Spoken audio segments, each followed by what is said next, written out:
안녕하세요. 매사에 끝이 있다고 합니다만 정말 끝이 온 것 같습니다. 제가 우리 형님과 누님까지 포함한 자리에서 강의를 하는 것은 평생 처음이고 마지막인 것 같아요. 아마 통각을 만들려면 목욕도 시키고 털도 꽂고 그날이 오늘인 것 같습니다.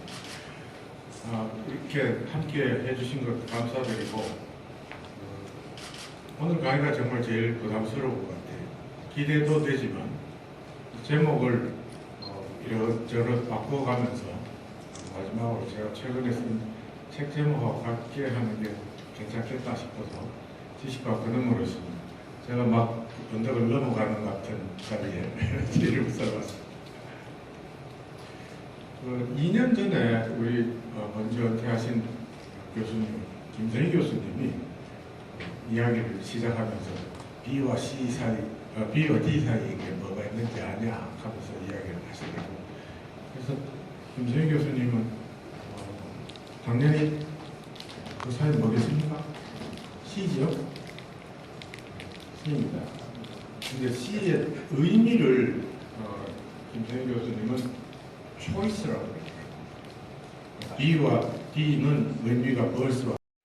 저는 그 B와 D 사이에서 뭘 발견했는가 돌아보니까 좀 다른 티어리를 내놔야 되는데 학자들이 뭐 3C 뭐 이런 식으로 하잖아요, 그죠? 3C를 저는 발견했습니다. 첫 번째 발견한 C는 칼리지 오브 비즈니스입니다. 제 인생에 지금 경영대학이 저희 인생에 중요한 시간을 다 여기서 여러분과 같이 보낸 것 같아요. 그래서 감사드리고 그 다음 C는 비밀을 공개합니다.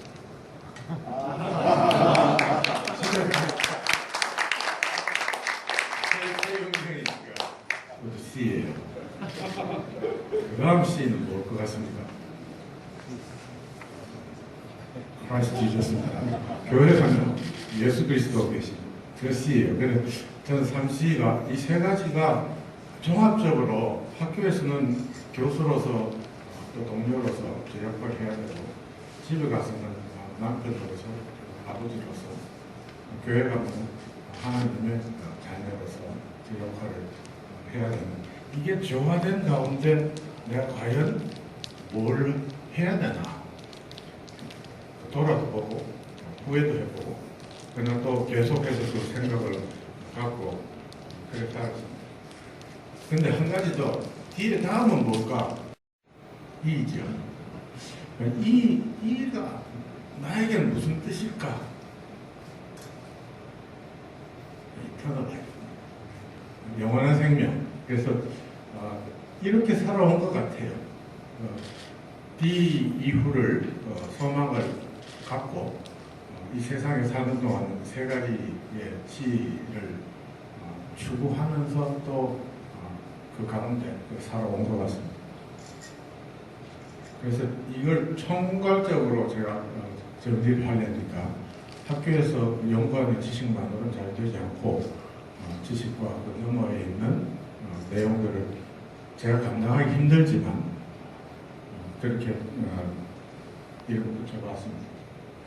다시 이제 지식의 수준으로 와서 칼리지 오브 비즈니스에 있는 동안 경영대학에서 여러분들 다 중요한 연구 하시고 하는데 뭘 발견했냐?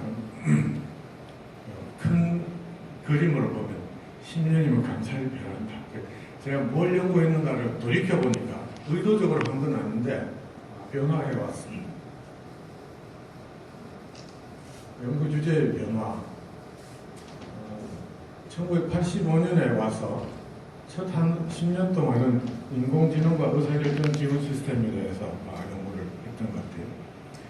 인공지능을 어떻게 적용할 것인가 연구를 했고, 그리고 전혀 계획에 없었던 EWS를 맡게 되고 또 녹색 성장 대학원을 만들게 되고 한 시간이 8년 정도 갔습니다. 그래서 녹색 경영을 하게 되고 31년 됐으니까 10년 강산 변하면 마지막 1년 뭘 했을까 하는 게 저에게 또 운명적으로 찾아온 것이 밝은 인터넷이었습니다. 브라이트 인터넷.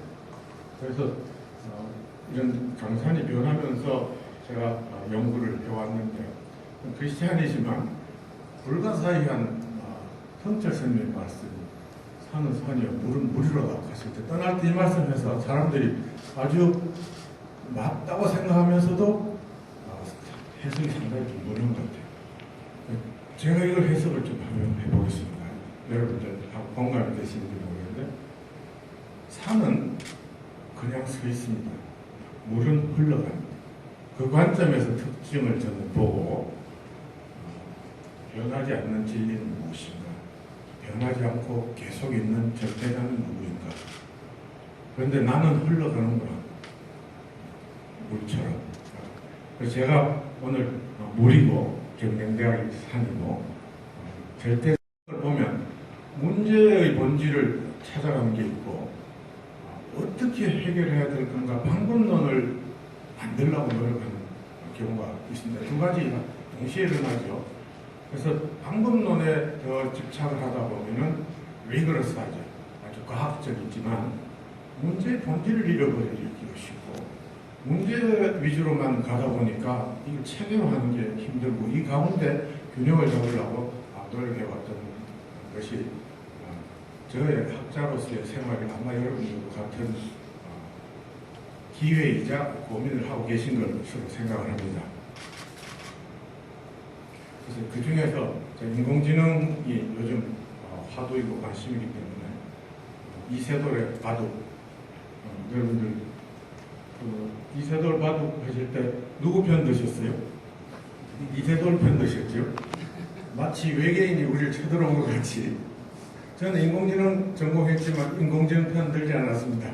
이세돌 이기기를 바랐는데 신의 한수 하면 되는데 과연 인공지능 때문에 어떻게 될까 하는 인공신경 회로망이 이제 관심의 대상이 되고 또 최근에 구글이 이제 딥마인드 알파고를 인수를 했고 IBM의 왓슨의 소프트웨어가 퀴즈 챔피언을 1997년에 이겼다. 자연으로 질문에 대해서 답변할 수 있는 그 능력도 사람의 지능을 뛰어넘다. 사람이 할 일이 없네. 이런 이제 공포심을 먼저 느끼기 시작.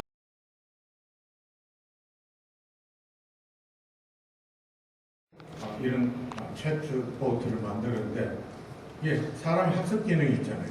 좋은 친구 만나면 좋은 말하고 나쁜 친구 만나면 나쁜 말 하는데 이 챗보트에 나쁜 사람들이 가서 나쁜 걸 막 가르쳐서 뭘 물으면 나쁜 이야기만 하고 욕만 하고 이래서 일단 내려놓고 다시 좋은 학습을 시킨 후에 내놓겠다 하는 페이스북에서 퍼스널 어시스턴트하고 금융 쪽에서는 투자 자문 시스템으로 사람보다 더 좋은 결과를 가져갔다 하는 보고를 하고 인공지능이 이제 투자도 대신할 것이다.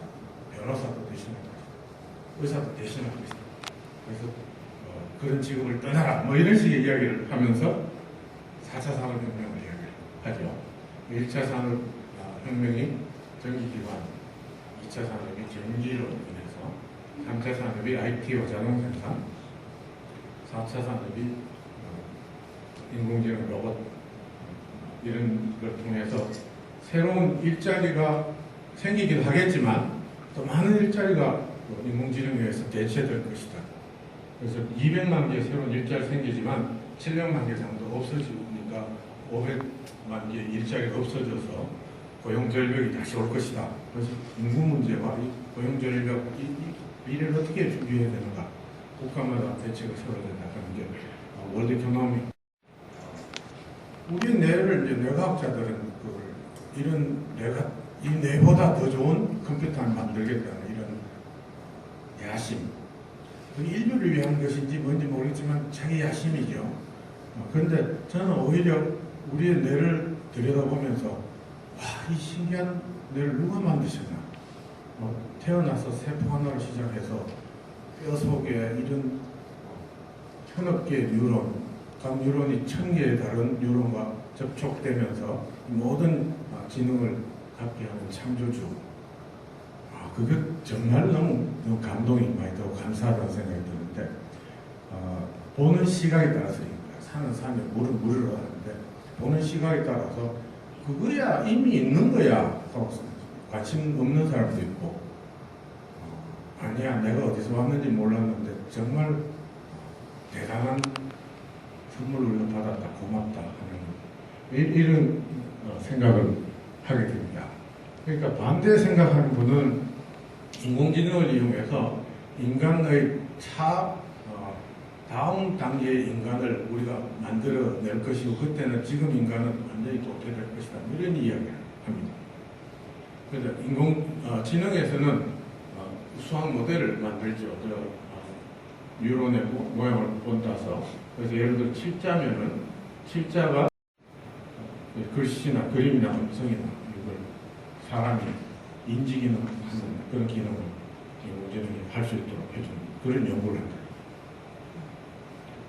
그런데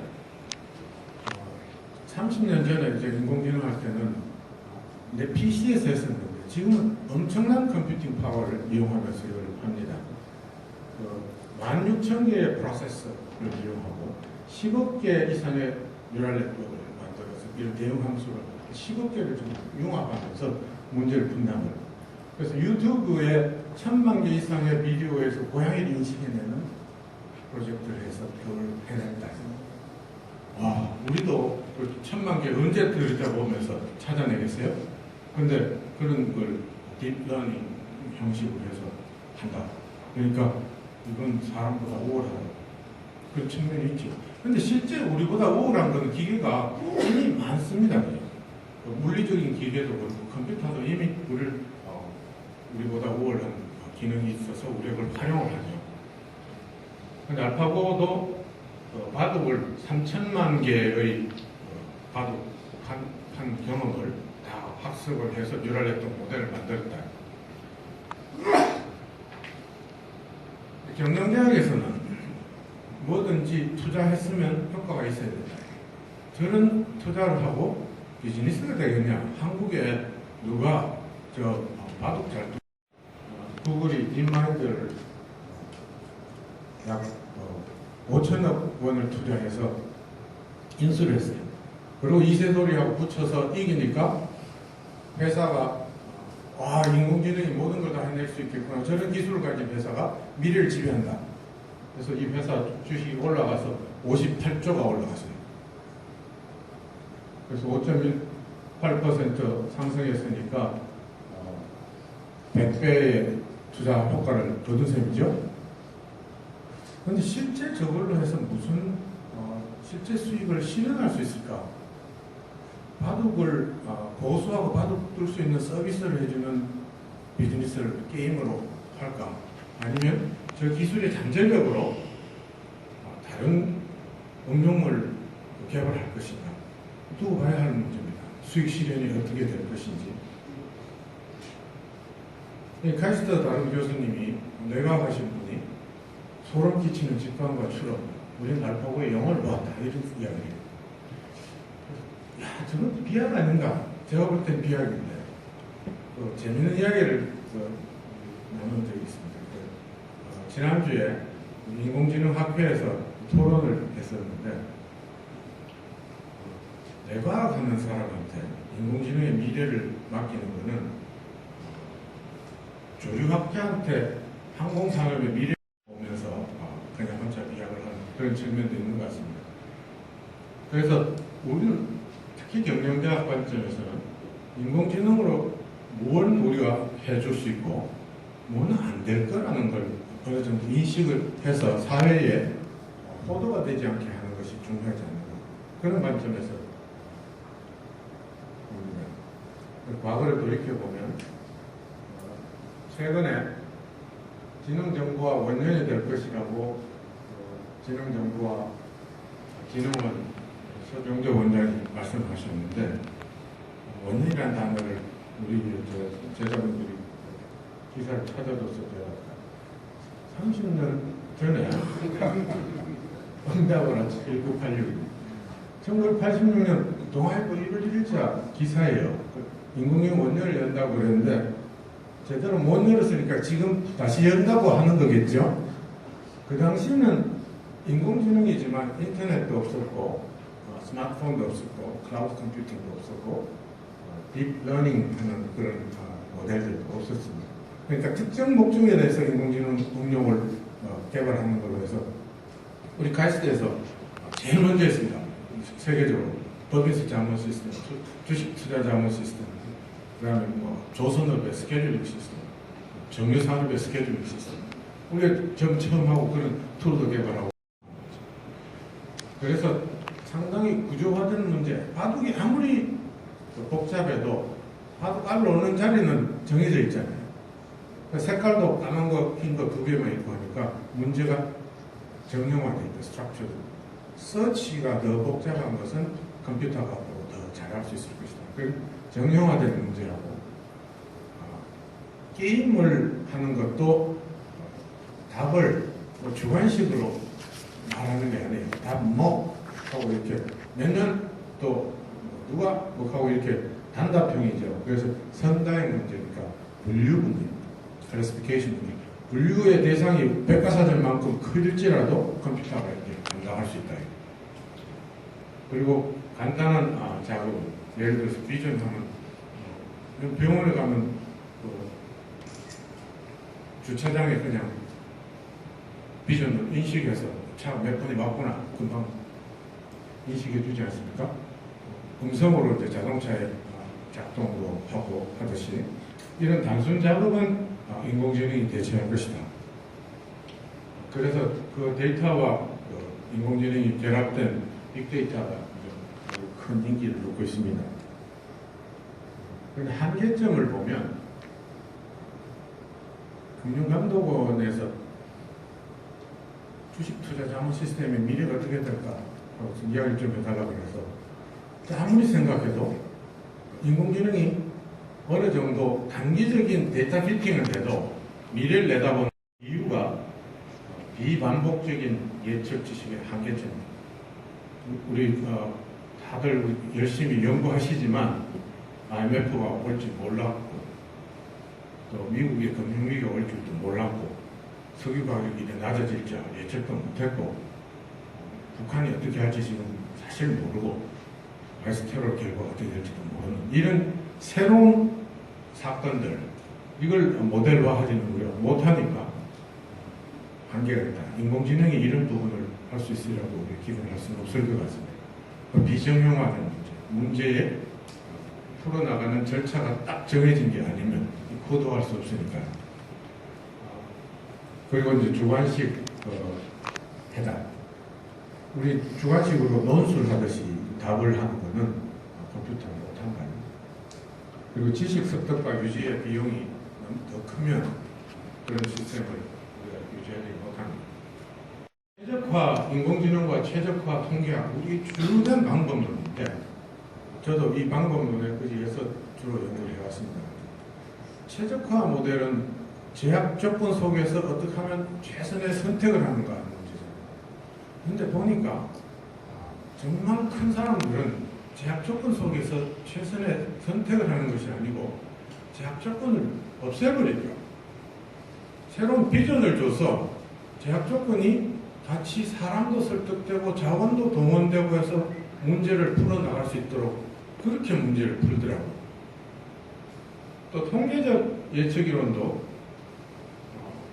과거 데이터를 바탕으로 해서 우리가 미래를 예측하는데 과거 데이터도 없는 미래를 누가 그리느냐 비전으로 그리더라고요.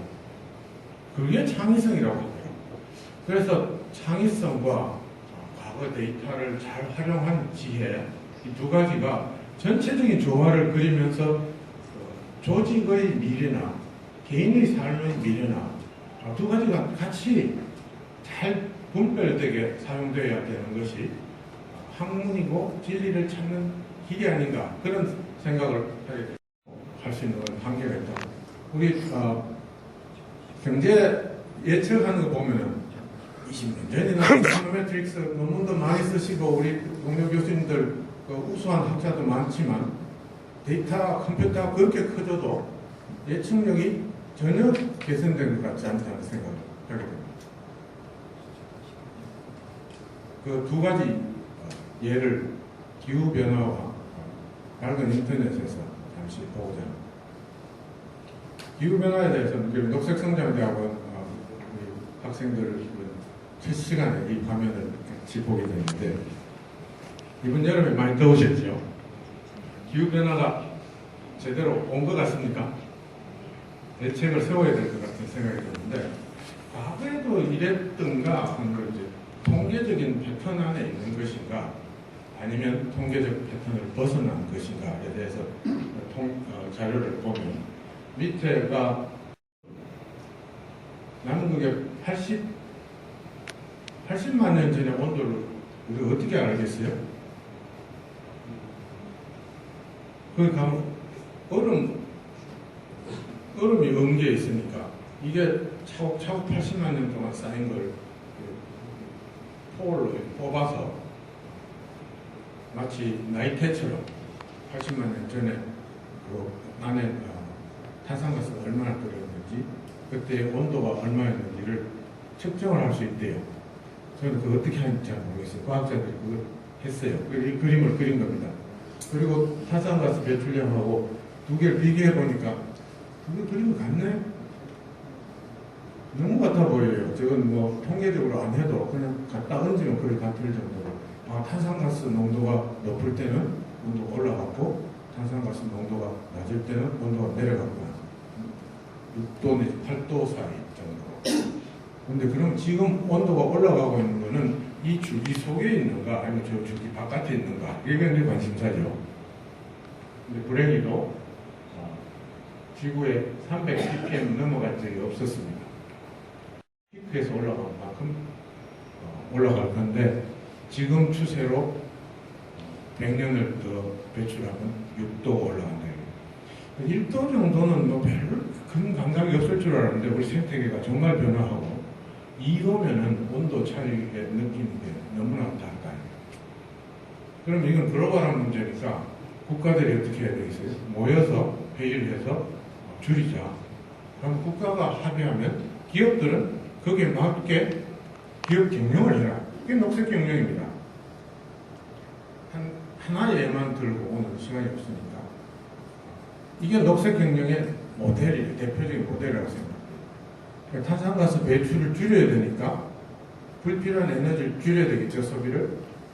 첫 번째는 구글의 데이터센터에서 사용하는 전기 소비량이 전체 전기 소비량의 한 2% 정도 된다.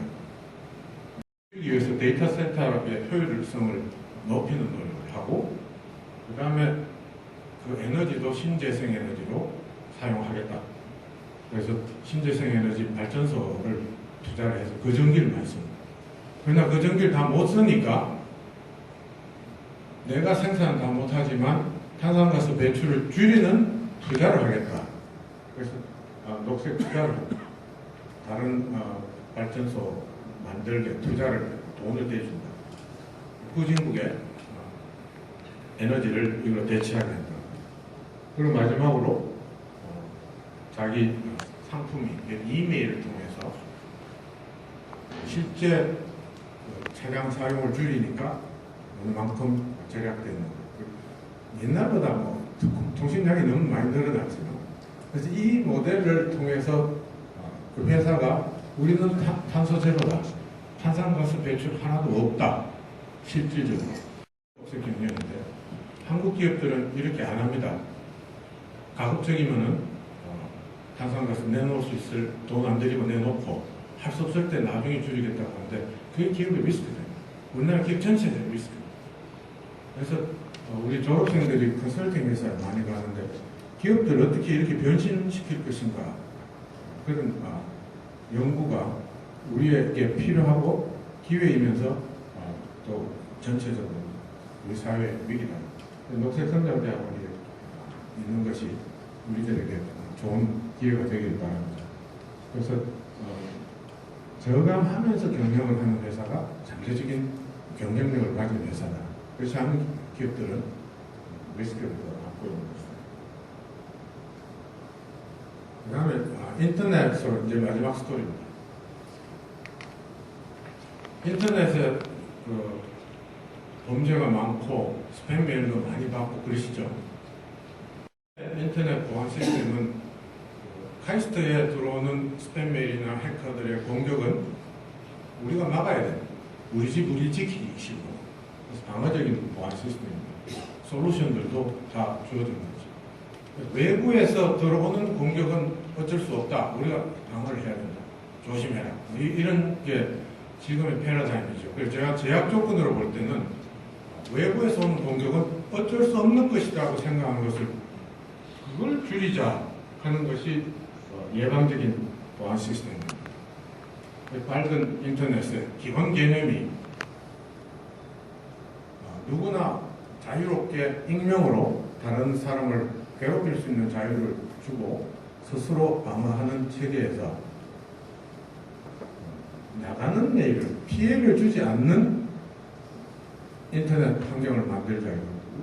카이스트에서 예를 들어서 누가 카이스트 컴퓨터를 이용해서 해킹을 한다면 카이스트 컴퓨터에서 나가는 메시지에 대해서 나가는 중간 네트워크에서 지금 70%가 스팸 메일이 돌아다니는데 그건 전략되겠죠.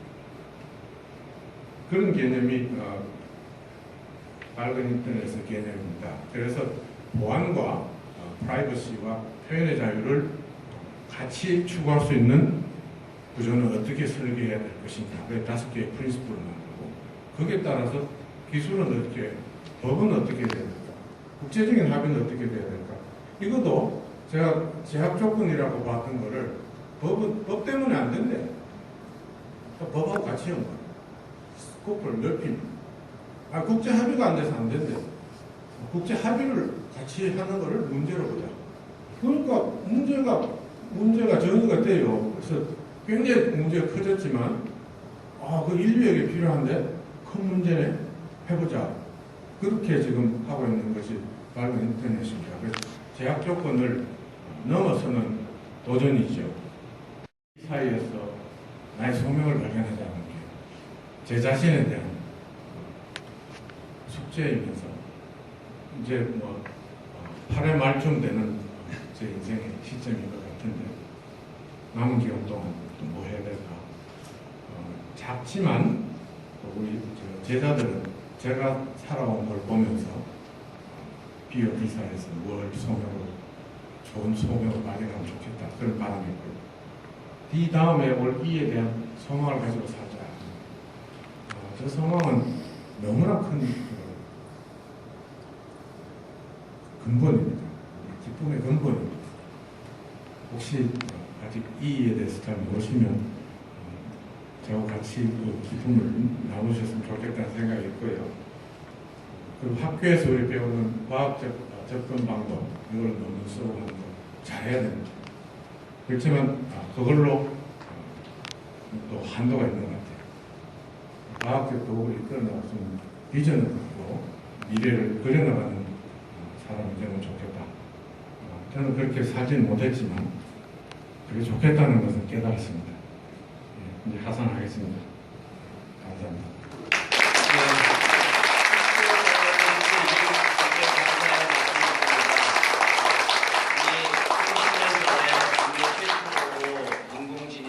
열자고 제안하셨던 이재영 교수님께서 오늘은 기후변화 대응과 프라이드 ICT